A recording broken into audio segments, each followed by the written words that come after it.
Welcome to the 47th Toronto International Film Festival. I'm Norm Wilner. I don't know why I looked down for that part. I'm Norm Wilner. I am one of the programmers here, incredibly. I am the digital releasing and industry selects guy, but I'm also, we program this digitally, so it's okay. But it is my great, great pleasure to introduce tonight's screening of VT90's This Place. Oh yeah, let her hear it. I'd like to start by thanking our lead and major sponsors, Bell, RBC, Bulgari, and Visa for their continued support. Thank you to our major supporters, the Government of Canada, the Government of Ontario, Telefilm Canada, and the City of Toronto for their continued support.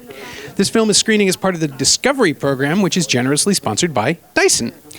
This film has been selected for the next generation of film lovers by the Tiff Next Wave Committee. Does anybody hear from that? Yeah, you can pull up for them anyway. Supported by the Shawn Mendes Foundation, the City of Toronto, and the Ontario Arts Council, Next Wave is TIFF's year-round programming for young audiences. They are really doing some great stuff, so if you know anybody under, 22, tell them about it. Just, Google it. They'll find it. This film is eligible for the Amplify Voices Award, presented by Canada Goose, the Shawn Mendes Foundation, Changemaker Award for the Best Film by an Emerging Filmmaker that tackles issues of social change, and it's eligible for the People's Choice Award. You can vote for your favorite films at tiff.net.vote. You make, I do that every time, tiff.net/vote, very important. You can make a little rhyme, a little mnemonic, tiff.net/vote. I do this all the time. We would like to thank Mutuals Pictures for providing us with this film, and now I get to explain it. This is the first feature for Nayani, and it very much speaks to who she is. She's a self-described Toronto kid, born and raised, who's grown up paying attention to literally everything about the city. Nayani established herself in 2015 with her documentary Shadism, Digging Deeper, and went on to direct the short films Disclosure and The Love We Made, and now she's here with basically an intimate knockout of a drama starring Devery Jacobs and Priya Guns as two young women whose profound connection is endangered both by their own personal histories and the general indifference of Toronto to anyone who doesn't look like me. We've talked it over. She'll explain it. Please welcome VT90 and producer Stephanie Hooker. Let him hear it.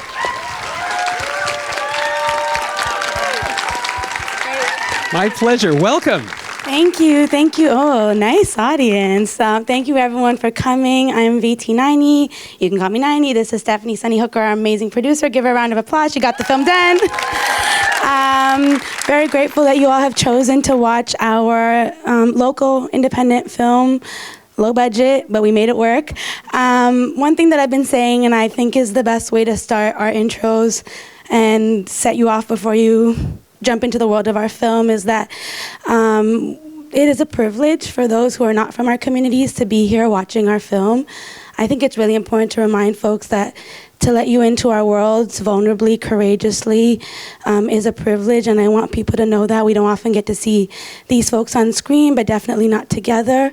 And so I hope that you honor that privilege and that you come through to witness it with an open heart and open mind. And I really hope that this film makes you ask questions, want to have conversations with each other, and also just step away and reflect on your own. It took a long time to get this film done, and we're grateful to finally share it with you at home, to screen this place in this place. And Steph? And I'm going to second what Nayani said about thank you for coming to support independent film. We couldn't do it without people like you coming to see our films, and that's all I got. Yeah, we'll see you for the Q&A. Thank you, guys. Enjoy the film, thank you, everybody. Norm. My pleasure. This place. I'd like to welcome back to the stage Priya Guns, Gulshan Abdamuli, Stephanie Sunny Hooker, and the director of This Place, VT Nayani.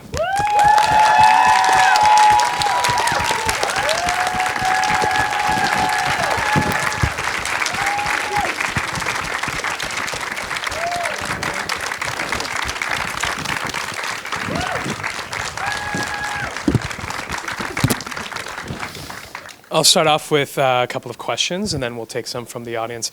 VT, I'm wondering if you can first talk to us about the inspiration for the story. And I know that this was a collaborative effort, particularly on the script, and if you could also speak to us a little bit about that process. Yeah, I'm going to put my phone down.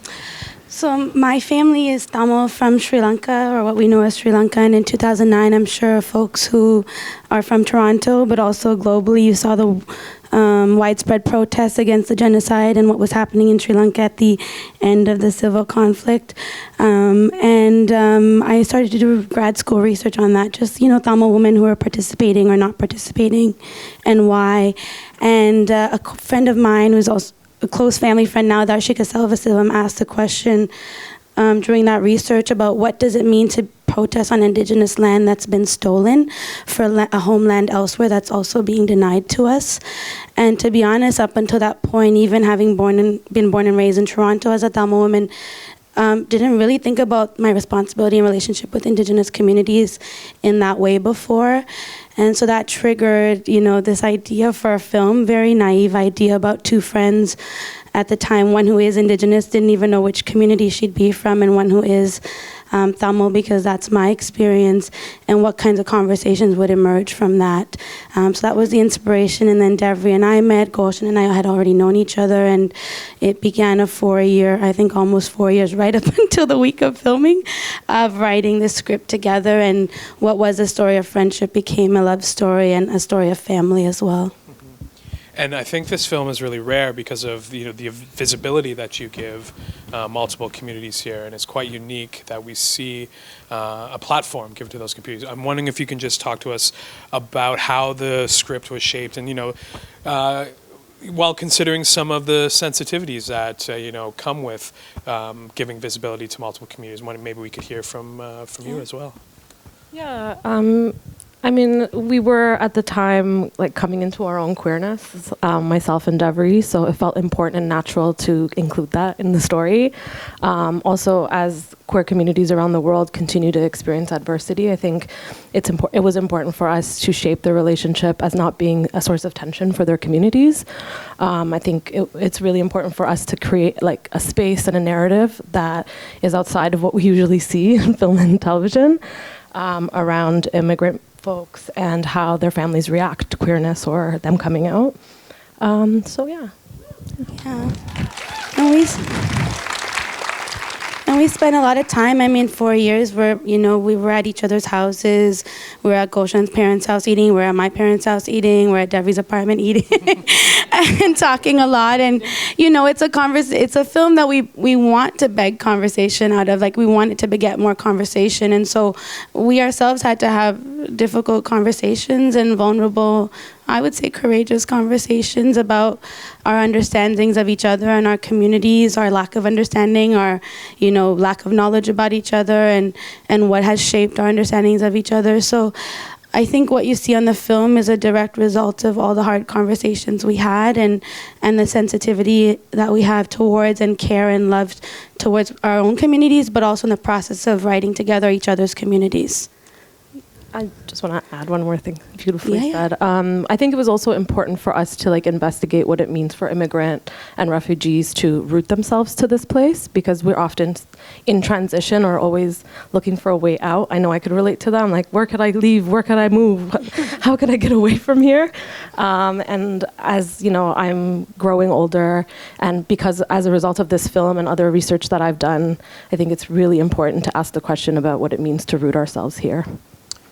And you have a fantastic cast, and I'm wondering if you can talk to us, maybe you can talk to us first about what drew you to the role, and what was it like to collaborate with both Devery and VT? First of all, thank you everyone for being here. I really appreciate it. And for staring at my face for that long. Thank you. So what it was like collaborating? Or what was your inspiration, or what drew you to take on the role first? First of all, it's really hard as an actor or an aspiring actor. You almost have to tell people, yes, I am an actor. Fake it till you make it, because there are not opportunities. You have to create them for yourselves. I was in Beirut at the time, and my brother, who's here today, he sent me the casting, which his friend sent him, and he's also here. And I was there, and I was just thinking, you know what, I don't think this is possible. I don't think I should apply. There's lots of people out there in Toronto who I know who want to get in the industry and whatnot. But then I did some of my own investigations, and I figured that Devery would be playing Yoshta. So I went online. This is a true story. I went online and I got her headshot, and I put my headshot beside hers, and I was like, you know what? I see it. So I sent my audition. Just learned that story. Yeah, it's true. I sent my I did the audition. same thing on my laptop. See? Because when you want to get in, you have to do your homework, so do that. And then I sent my audition and got a call back. When I met Nayani and heard more about the project, and then had the opportunity to read the script, I was like, yes, 100%, I want to be a part of this. I trust Nayani, I trusted Gulshan. I didn't meet Gulshan at the time, but I looked into her work. And I mean, the script spoke for itself. I kind of, you just watched it. Why not? Thank you. That was great. We'll take some questions from the audience. Yeah, go ahead there.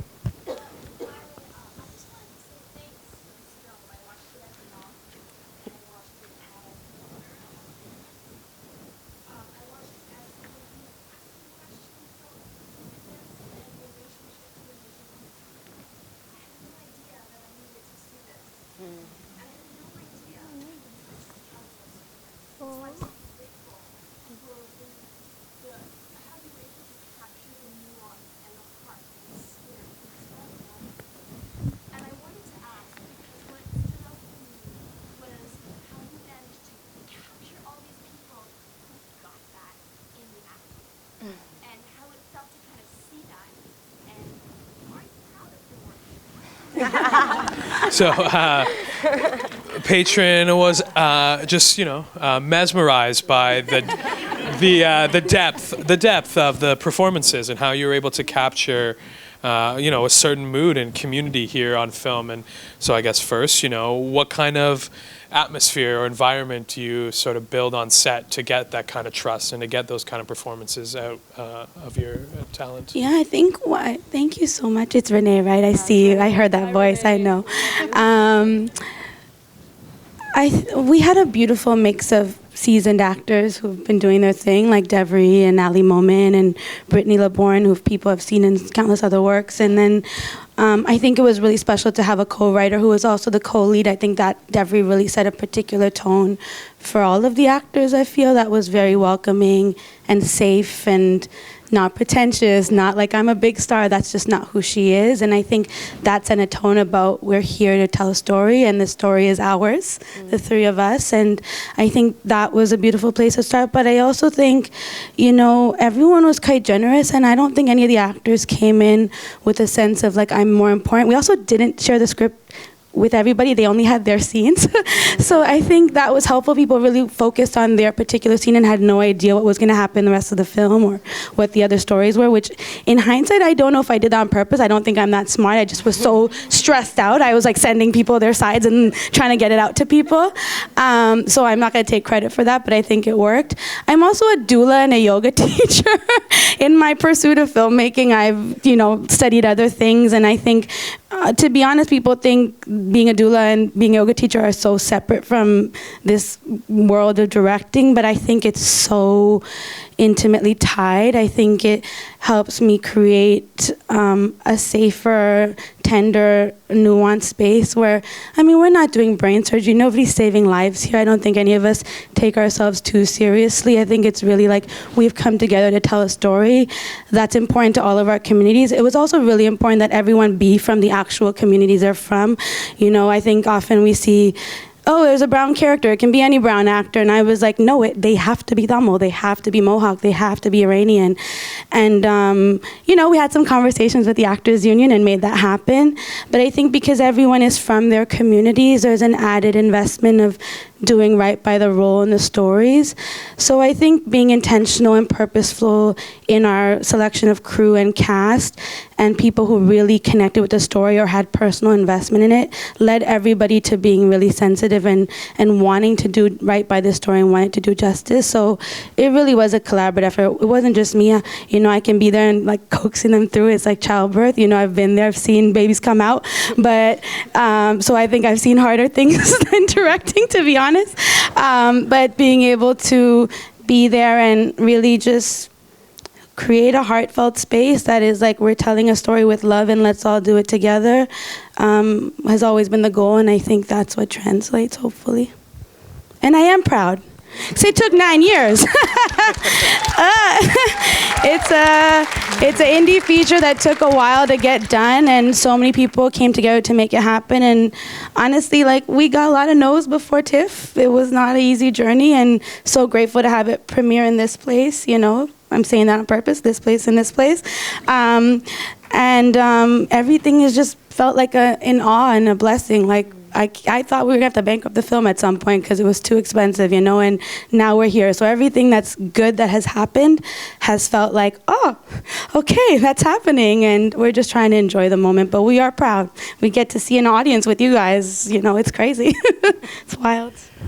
Questions? Yes, go ahead.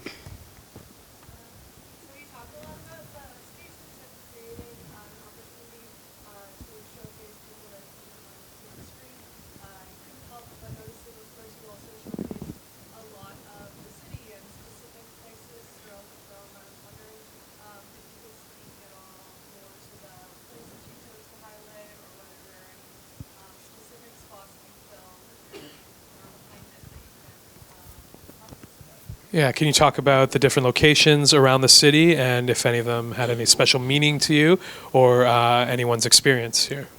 Some of the shots we stole because we didn't have permission, so we were just running around the city. Connor and I, the DP, even after filming the main part, like the bus station, which is no longer here, we stole that shot from across the street. She's like, shh. I mean, it is what it is. We were across the street, but it's too late now.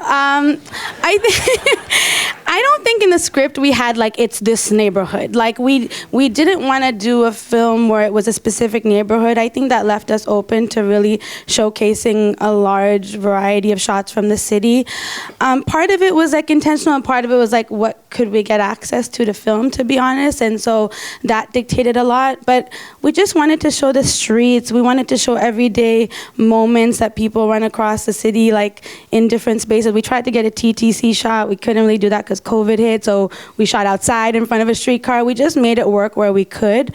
Our goal, like me and Connor as the DP, Connor Fisher, who did an amazing job, was just to get as much of the city, but without it being cheesy. I know we had one CN Tower shot. I didn't want a CN Tower shot from the beginning, but he's like, no, she's gonna run across and it's gonna be lakeshore, it's gonna look beautiful. So I gave him that. I was like, we can have the one, because Devery's looking beautiful running across. But, you know, we really tried to make it an ode to the city without being too obvious, and I hope we did that for the most part. And that was always the goal, is like, how do we honor the city without it being too cheesy or cliche? And people who are from here know that it's the city, or people who live here. And then people who don't, they get to see the city through the lens of these two women specifically, and that was the goal. Yeah. And the shisha spot, that was really important for us. That anybody who knows, thanks. Yeah, the shisha spot was like, what? There were cafe scenes. That was one in specific where we're like, we got to get a shisha spot on the Danforth, you know, an Ethiopian owns shisha spot, and make sure we get that in there. So there were specific things that were like, that's actually the shisha spot I used to go to, so I wanted to pay him money to shoot in his spot, and it was great as like giving back to community. So we gave a lot of our location budget to local cafes and spots, because that was also really important to us. And Banu restaurant, if you haven't been there, please go there. And Toronto. Toronto, yeah. Super Arzon, shout out to them. Yeah, up north of. They let us shoot there. They let us shoot it there for free. So we shot in Goshen's parents' house in Vaughan. So it was in Stephanie's house as well. That's Dr. C's house, is Stephanie's house. So we shot not just in core Toronto, but around the GTA, which was also really important, because so many of our lives are not Toronto-centric, that we all kind of like orbit around the entire space of the GTA. So even if it's not obvious, having the energy of all of those spaces was really important for the film. Oh, and 401 West. Shout out to 401 West, 401 yeah. West. Or East. That shot when she's going back home, to the res, to Kahnawà, is literally me driving Connor's Jeep. That was the last thing we shot. Last October, right before we locked the film, and I was driving his Jeep. I've never driven a Jeep, and he's literally with the camera out the window along the 401 West. So, you know, we try what we could. Saw a hand up. Yeah, go ahead in the back.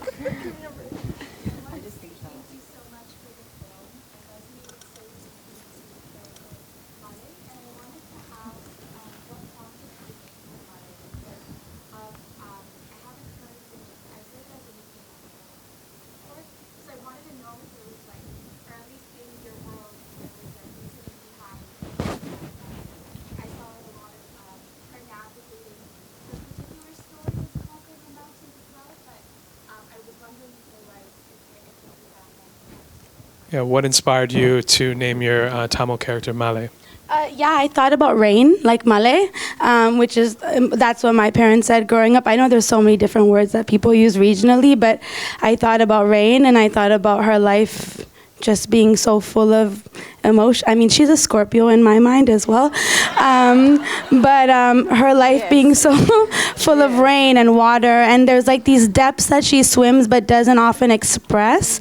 And there's so much of an undercurrent of waves inside of her, I feel, as a character. So that's where the name, it's not a name that I don't think any Tamil parent names their kid Rain, but I thought maybe we don't meet her mother, but it was also for me like a hint of like who her mother might be to name her something like that that's unconventional.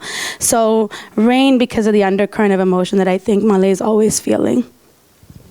If it also is Malay like mountain, it still works for her. So. Yes, go ahead.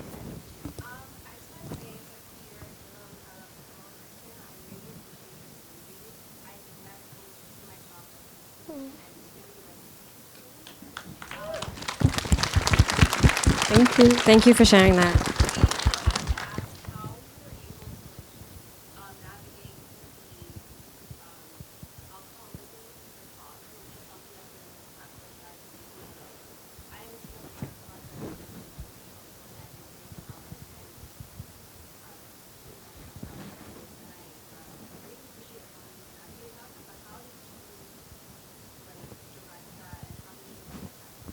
Can you talk about the inspiration to incorporate a theme or an element of addiction and alcoholism in your script? Yeah, I think I have, without giving all my information, but I have people in my family who have experienced alcoholism, some who have recovered from it and some who haven't. And I think when we were writing it, I think it was really important for us to showcase because it's a reality for not just in the Tamil community, but in my experience, of course, in the Tamil community, but across communities. I think across communities that have been colonized and oppressed, like addiction and, that history we can get into is a whole different conversation, but I think across the world we see that. And it was important to address it without being like trauma porn. Like we didn't really want to make a trauma drama and that everything is like about that, and we want it to be sensitive. For me personally, shout out to therapy, but like I think I have a particular sensitivity in that I can hold space for the fact that what the father was doing was harmful and has lasting impact, and also at the same time I can hold space for the fact that he is also dealing with things that have led to that moment and that addiction. And I wanted to hold space for both because I think it's important to see the nuance, not to absolve somebody of what they've done, but to kind of show the struggles that they're dealing with. And so that's why, I could have gone, a lot of the alcoholism I know in the Tamil community specifically leads to violence. There's a high rate of domestic violence and familial violence, and we could have gone that direction. I just didn't think we needed to see that on screen. I think those who know and have been through it, we've seen it enough in other circumstances. I just wanted to kind of quietly look at, like seeing Arun, clean up after his father and coming home from school and having to put the bottles away. I think that resonates with so many people across communities, and I think that says enough. I think we don't have to see everything to believe it. I think sometimes with BIPOC stories, we have to like show all of our trauma for people to believe it, and that wasn't what I wanted to do. I wanted to show something that was personal and quiet to us. That's a memory. Yeah, I just don't think we need to do that to prove that our pain is real. So I wanted to show nuance. I think it was, and even in the writing we talked about it, there were a lot of scenes that we contemplated. There's ways that we were going to go about things and didn't. But in the actual filming of it, I just didn't think we needed to do everything. I think showing a little bit was enough and people would get it, and I trusted that the audiences, which they are, which you are, would be smart enough to understand, and it would resonate in a particular way without having to over-glorify our pain. Questions?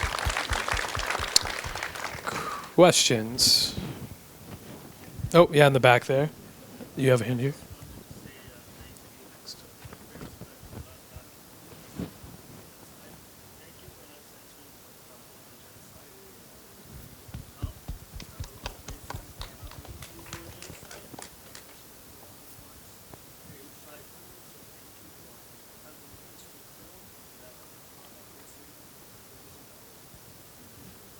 So just in case anyone, the patron was just acknowledging their appreciation for using the word Tamil and genocide and not hiding from that. So thank you. Thank you. I appreciate, I don't have the words to show how much I appreciate your comment, but it was really important for us to not shy away, like saying things like this is stolen land and we have a responsibility to Indigenous communities and we have experienced genocide and there continues to be violence. Like, we have the privilege of being able to make a film, and it was hard, but if this is my one opportunity to make a movie, then we're going to say all the things we have to say. And we're really grateful. I wish you guys were there on the Friday screening, because the Queen had just... R.I.P. And Stephanie, our producer, shouted at the screen, not anymore. But it was really important for us to be able to say the things, because I might not have this opportunity to make this kind of movie again. And Devery Goshen and I were committed to just being very direct in our dialogue, right? Yeah. Like at some point, we were both mistaken for Indians. Like we went yeah, that was her line. we went back and forth with that because I was like, oh my God, can we? Yeah. Yeah, I know. And thank you for saying that, because even when we were editing, people were like, oh, it's kind of like getting over-explaining, but again, we don't really have these kinds of opportunities to say the things that we're having in our communities. And so if we have the one opportunity, we're going to say the thing we have to say. Yeah. We have time for one last question here. So, this is a unique film. I haven't seen, Aboriginal, Indigenous with, Sri Lankan. And, I haven't seen, that in any movie. It's unique. And, also, with the, I guess, the lesbian or, bisexual or whichever, The kissing. We could talk about the kissing. It's not really common among, Sri Lankan. I don't know about Indigenous and Native much, but, it was kind of a new thing. Can you imagine watching it for the first time, and then my parents are 3 rows behind me?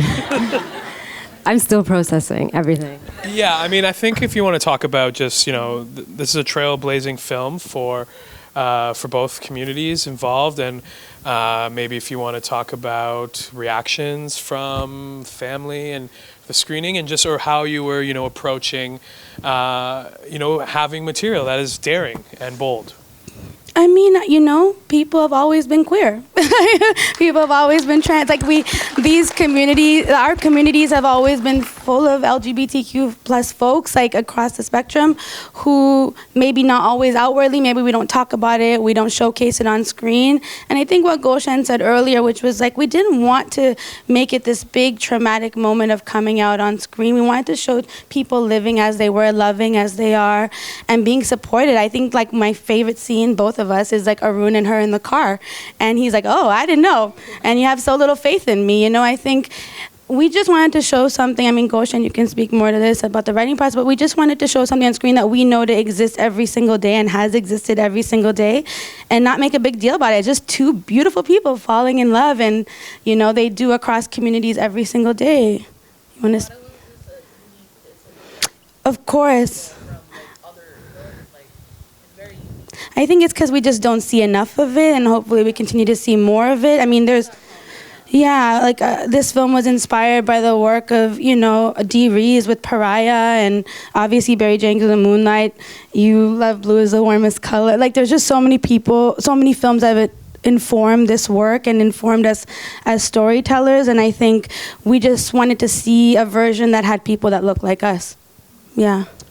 On behalf of Tiff and, of course, Toronto, thank you so much for bringing this story to our audiences. Everybody, the team of This Place, please vote for the film when you leave the cinema. Have a great evening.